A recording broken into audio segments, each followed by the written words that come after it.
All right, today we're going on a journey back hundreds of millions of years to a time that literally set the stage for, well, for us, for all complex life. We're diving deep into the Paleozoic Era. It's this epic chapter in Earth's story where life just exploded in the oceans, then conquered the land and, spoiler alert, ultimately faced the biggest catastrophe it had ever seen. So think about this for a second. Everyone knows about the dinosaurs, right? But what came before them? I mean, what kind of world was out there long before T-Rex ever took a single step? That's the question we're tackling. And trust me, the answer is way weirder and more spectacular than you're probably picturing. Okay, first things first, we have to wrap our heads around the timescale here. It's huge. The Paleozoic wasn't just some brief chapter. We're talking about a vast expanse of 289 million years. To give you some perspective, that is longer than the entire age of the dinosaurs. And it's almost 1,000 times longer than modern humans have even been on the planet. It's just a staggering amount of time. So to really get into this story, we've got to set the scene first, right? We need to picture the world this all happened in. What did Earth even look like back then? Well, the name itself is a huge clue. Paleozoic comes from the Greek for ancient life, and that pretty much sums it up. This was the era when complex, multi-celled life went from being this brand new, maybe-it'll-work experiment to a full-blown global phenomenon. The official clock on this thing runs from about 541 to 252 million years ago. And this long era isn't just one big block of time. Nope, we break it down into 6 distinct periods. Think of this as our roadmap for the journey we're about to take, from the Cambrian all the way to the Permian. Each one of these is like a different act in the play, with its own unique cast of characters and, trust me, plenty of drama. So if you looked at a map of Earth in the early Paleozoic, you wouldn't recognize it at all. It would look completely alien. Most of the land was smashed together into this one massive supercontinent called Gondwana, hanging out mostly in the southern hemisphere. And this setup, plus rising sea levels, created these huge, warm, shallow oceans. Basically the perfect nursery for life's next big move. And that next big move? Whoa. It was an explosion of new life forms unlike anything the planet had ever seen. I mean, this wasn't just slow and steady evolution. This was a biological revolution. It's famously known as the Cambrian Explosion. Around 539 million years ago, life just went wild. It went from these simple, kinda squishy, soft-bodied things to this incredible diversity of complex animals. Now, scientists are still debating the exact trigger, but it seems like a perfect storm of rising oxygen and a new genetic toolkit was the spark that lit the fuse. And in what is, geologically speaking, the blink of an eye, almost all the fundamental body plans, the basic blueprints for animals that exist today, just appeared. It was like nature's own Big Bang for creating animals. So what was the driving force behind this explosion? Well, it was a classic evolutionary arms race. For the first time, you had true predators on the scene. So prey animals started developing hard shells and spiky armor for defense. And what did the hunters do? They evolved complex eyes to track them down. You get these creatures like the seriously weird-looking Anomalocaris, which became the first real top predator, basically ruling the Cambrian seas. But you know what? The Cambrian was really just the opening act. The next period, the Ordovician, saw something equally important to happen. It wasn't about creating new body plans, but as this great quote puts it, it was about filling them out. Basically, life started to get way more diverse, way more complex, and started building the first real, structured ecosystems.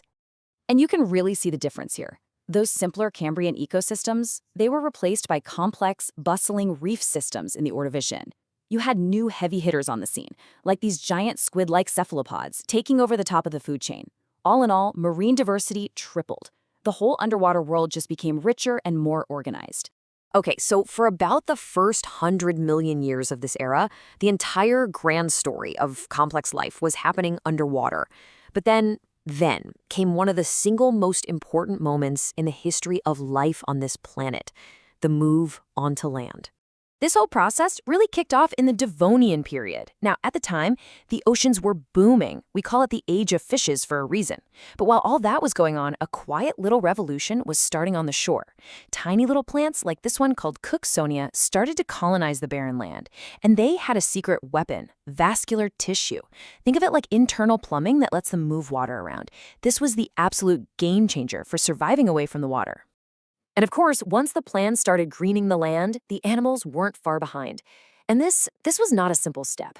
It was life's first moonshot, an incredible evolutionary journey from fin to limb. It all started with these lobe-finned fish. You can see their fins had the bony blueprint for legs already inside.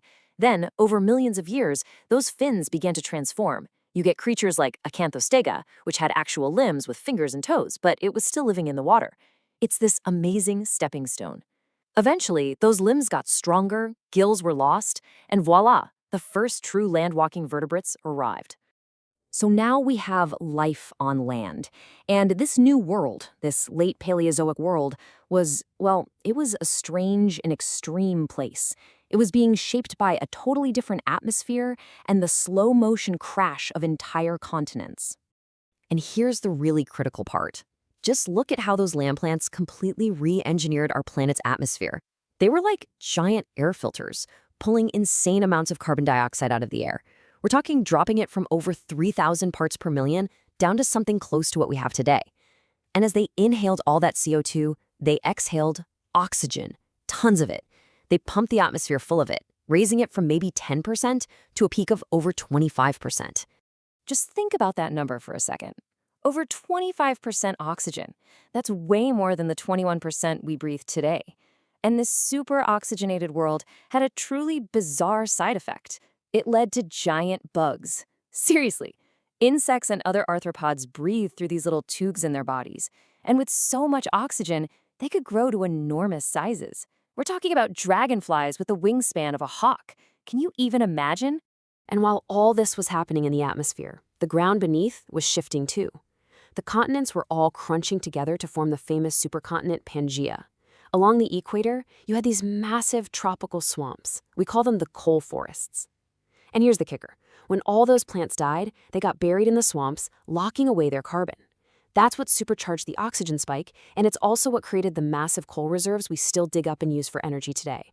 So you have this wild world of giant bugs, sprawling coal forests, a single supercontinent. It must have seemed like it would last forever.